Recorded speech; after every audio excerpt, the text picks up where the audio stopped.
Today, we're diving deep into the massive Q1 2025 earnings report from Alphabet, the parent company of Google. There's a ton to unpack, from AI breakthroughs to YouTube milestones, Google Cloud expansion, search innovation, Waymo's crazy growth, and a whole lot more. Let's break it all down in simple, clear terms so you don't miss any of the important stuff. First off, Sundar Pichai kicked off the call by sounding really upbeat.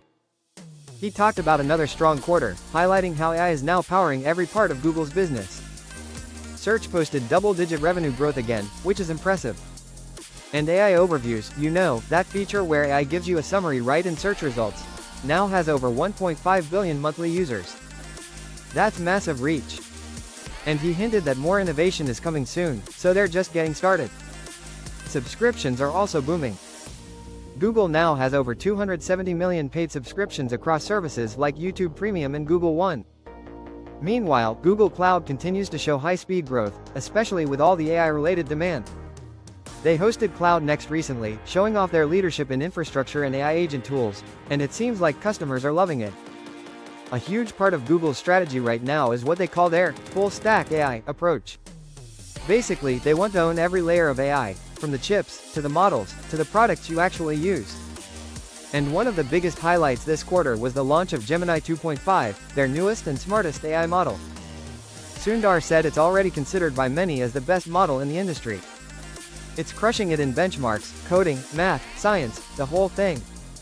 And he said it's laying the groundwork for even bigger innovation ahead. Another thing, Google's network is absolutely massive now. They've built out more than 2 million miles of fiber optic cable and 33 undersea cables worldwide. That's some serious infrastructure. And when it comes to AI hardware, they're not just sticking with their own stuff, they're also partnering closely with NVIDIA. Google Cloud is actually the first cloud provider offering NVIDIA's brand new Blackwell GPUs. Plus, they've got their next-gen TPU, called Ironwood, which is 10 times more powerful than before, and nearly twice as energy efficient. On the product side, Google is weaving AI into literally everything. Right now, 15 of their products, each with over 500 million users, are already running on Gemini models. Think Android, Pixel, Gmail, Docs, Assistant, and more. They're upgrading Google Assistant to run on Gemini, and it's coming to tablets, cars, earbuds, smartwatches, pretty much every device you can think of. Pixel phones are also getting a huge AI boost. The new Pixel 9a is packed with features like Gemini Live and AI-powered camera tools, and users seem to love it. Even Samsung's latest phones, like the Galaxy S25, are getting some of Google's best AI features through Android. Switching gears to search, AI is changing everything there too. AI Overviews now helps answer way more complex questions. And here's something wild, searches that use AI mode are over twice as long as regular searches. That means people are asking more detailed, complicated questions, and they're getting better answers. Circle to Search, which lets you draw a circle around something on your screen and search it instantly, is now on over 250 million devices and growing fast. Visual searches with Google Lens also exploded, adding over 5 billion more searches just since last October. On the cloud side, Google Cloud is crushing it.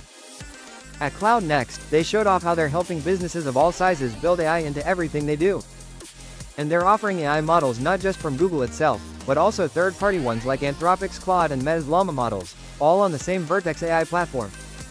They're pushing heavily into AI agents too, with open-source tools like the Agent Development Kit and low-code tools like Agent Designer to help companies automate their workflows.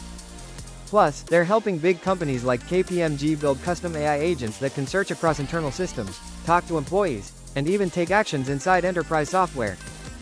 And if that wasn't enough, they announced a major acquisition. They're buying Wiz, a leader in cloud security, to bolster their cybersecurity offerings across Google Cloud. Big moves happening there. Now let's talk about YouTube. This week, YouTube celebrated its 20th anniversary. Crazy, right? They started with a 19-second video back in 2005, and now it's the biggest video platform in the world. Today, YouTube has over 1 billion monthly podcast users, and over 125 million paid YouTube Music and Premium subscribers globally.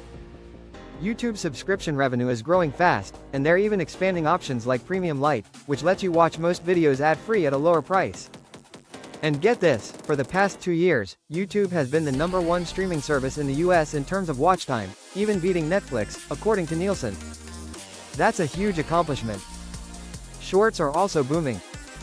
Engaged views, that means real interaction, not just passive views, grew over 20% last quarter. Shorts monetization is catching up to traditional YouTube videos, especially in the US, and brands are taking notice. Advertisers are flocking to Shorts to connect with Gen Z and younger audiences. Now let's talk Waymo for a second. Waymo's self-driving taxi business is growing insanely fast. They're now doing over 250,000 paid rides per week, which is 5 times more than a year ago. They recently launched paid services in Silicon Valley, expanded with Uber in Austin, and announced new launches in Atlanta and Washington, D.C. Waymo's making real progress. It's not just a science project anymore. Alright, moving to the numbers. Alphabet posted $90.2 billion in total revenue for Q1, up 12% year-over-year. Operating income jumped 20%, and free cash flow hit $19 billion for the quarter. Solid across the board. Google services, meaning search, YouTube, and subscriptions, grew 10%. Google Cloud grew 28%, driven by insane demand for AI infrastructure. And subscriptions and devices revenue jumped 19%, fueled by YouTube Premium and Google One growth. In terms of profitability, the story was really strong. Operating margins expanded meaningfully, helped by strong growth in search and YouTube, along with better cost control across the board. One thing they did call out, though, CapEx is going way up this year.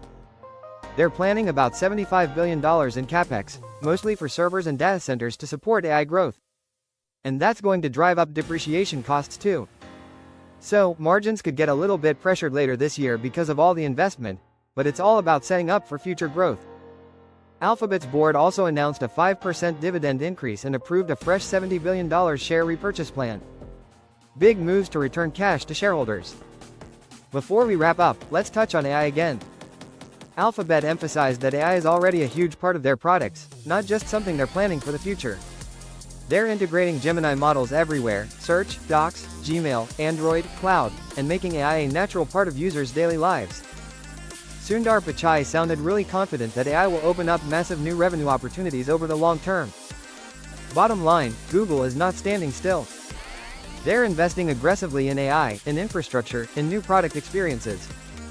And the way they're positioning themselves right now? It feels like they're building another decade of dominance. Alright, that's it for today's deep dive. If you enjoyed this breakdown, smash that like button, subscribe if you haven't yet, and let me know in the comments what you think about Google's AI strategy and future. Thanks for watching, and I'll catch you in the next one.